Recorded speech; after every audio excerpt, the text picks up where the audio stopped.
Looks like someone butchered a cow. Couch. Yeah, you're right. Look at all this. Welcome back to M Hood Fishing, everybody. Long time no see. It's been maybe almost 2 days.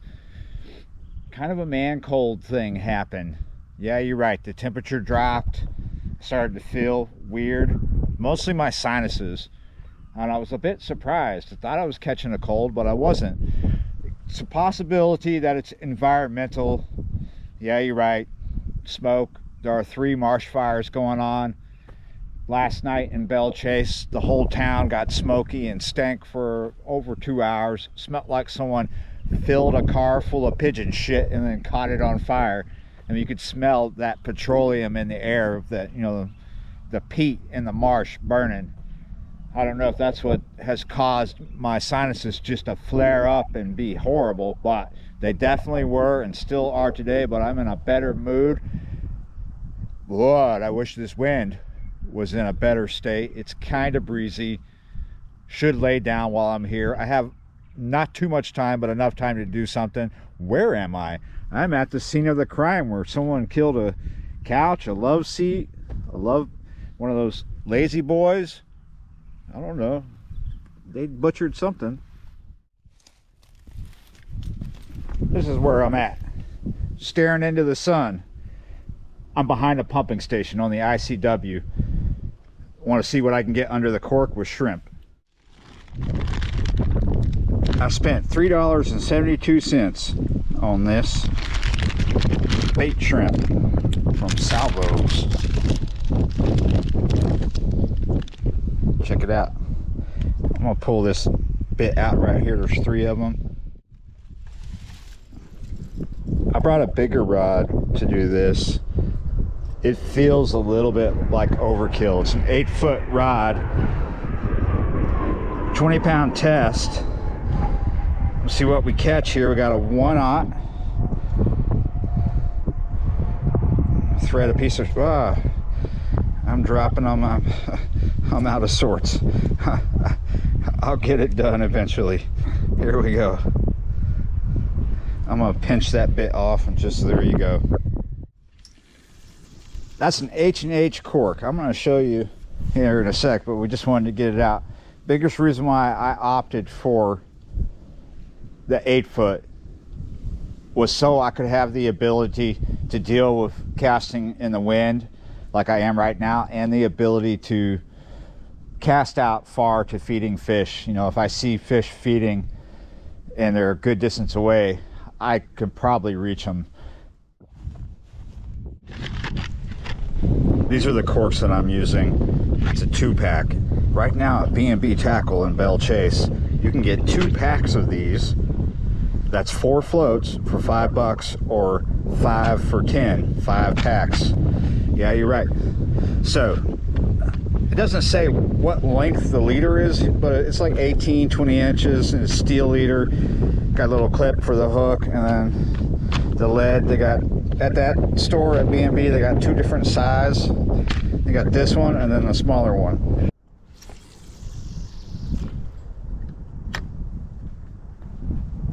I decided to do the float, not just because it'll keep me out of snags. There are some places right here where I'm at that are snaggy. The main reason is to keep me in contact with fish that are not necessarily on the bottom. Underneath the cork, we could come into contact with redfish, as well as on the bottom we could do that.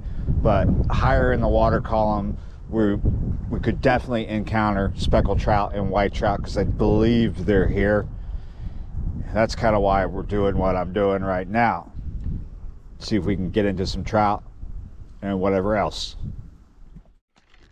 Gotcha. Yes, you can't see.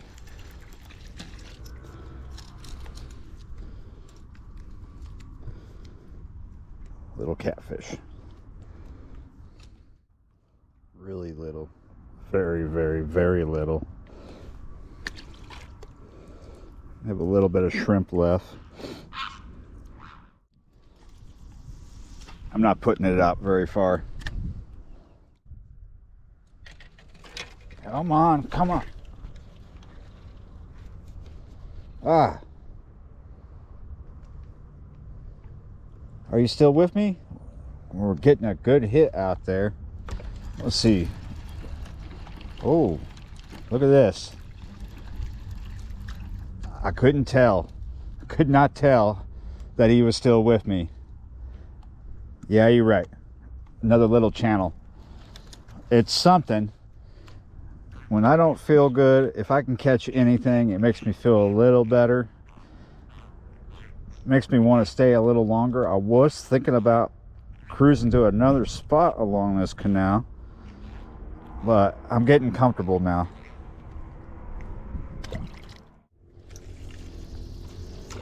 Not very far out, maybe 30 feet in front of me.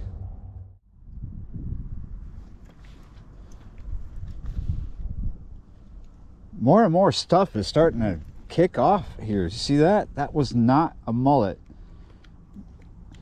Here and there, boom, boom, boom. Something comes out of the water, something gets swallowed, something gets busted. First, that activity was here and there, kind of sparse, right? But it was far out there. Now it's starting to happen closer in. Unfortunately, that's a great place for the cork, but I can't see it real good because of the sun. Okay. Nice. This is a nicer fish. I was on my phone checking stuff.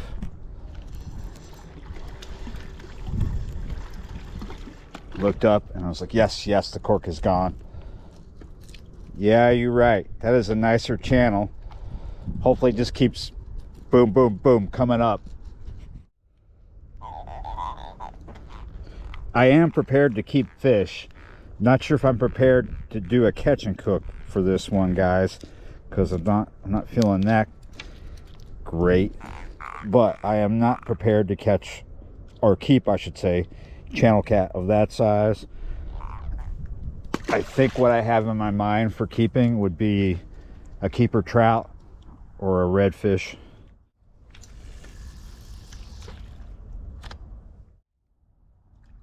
Wow. The closer that sun gets to that horizon, the more it's popping off. I've seen a few big blow-ups, but most of the disturbances are from smaller fish, some bait fish shooting out of the water. I've not seen too many mullet going whoop, you know, like whoop out of the water. Did you see that right there? I'm not sure if that was a mullet that we just saw, but that one that came like that was not. Could be bait fish, could be small trout. There's a lot of fish feeding upper in the column, in the upper bit of the column, so it's good that I'm just underneath that cork, about around 18 inches. And it's good that I don't have to have the cork like a mile out in front of me. The closer that sun gets to the horizon, the easier it is to see the cork, except for if you throw the cork right at the fireball. Yeah. Oh, I was doing one of those things where I just keep talking and it seems like I'm never going to shut up. And what I'm actually doing is filling all this dead air and hoping that we catch a fish in this clip. So yeah, that's why I'm talking, blah, blah, blah, blah, blah, blah, blah. But we did get a bite, but we're not quite there yet. We're not hooked up.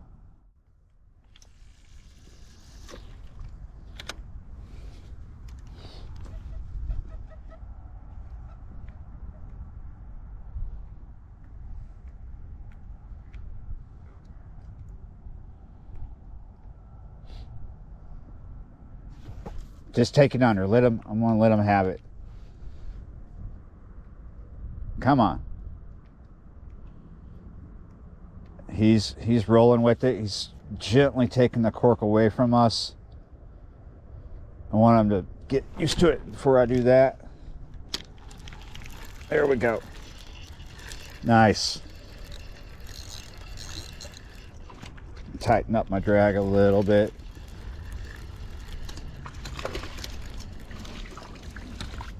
Oh, yes, look at that. That is not a keeper. That is an undersized drum, but awesome. We are out of the channel cat zone. Yeah, you're right. All right, awesome. Let's see if we can do this before we lose the light. My closing argument. I don't know why I said that, because I'm not really making an argument or arguing about something. However, I could be, right? So, shrimp under the cork. Yeah, you're right. A lot of times when I'm fishing shrimp under the cork, or I'm perch jerking, or doing something simple, right? Just sitting there doing something simple, someone will walk up. It doesn't always happen. No one's walked up today because I'm way off. Yeah, but a lot of times when people walk up and they don't know me, and they're like, what are you doing? And I'm like, oh, I'm just fishing shrimp under the cork, or perch fishing. And they're like, they start besmirching the method, right? I just fish for bass, or I only use artificials, or they say something that makes them look like a big bomba clot. I stopped fishing shrimp under the cork when I was 5 years old. And and they start talking like they're God's gift to fishermen, or to anglers, to angling all together. And it's just like they're acting as if that's all you do.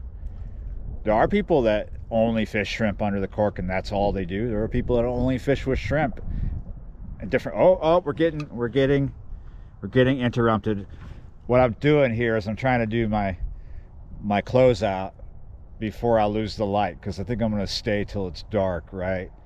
So it works both ways. You'll be fishing somewhere, some other method, and someone will walk up and go ask you what you're doing, and they'll tell you, you got to use shrimp. Only shrimp works here. Like, say you're fishing cut bait, or you're throwing a gold spoon or something. So supremacy is on both sides of the fence there. And yeah, you just got to deal with it. It can be annoying. People can be bomba clots about it. They don't know you. They don't know the channel, right? And they want to walk up and they hear the sound of your voice, and they realize you're not from here, and all of a sudden they're like, that guy doesn't know anything about fishing because he's not from here, or something like that. They want to be God's gift to fishermen. They want to be the best, right? It's okay to be, to want to be the best, but we all got to realize that we're not better than anyone. We're not the best. We're not better than anyone. No one's better than us, and no, we're not better than anyone.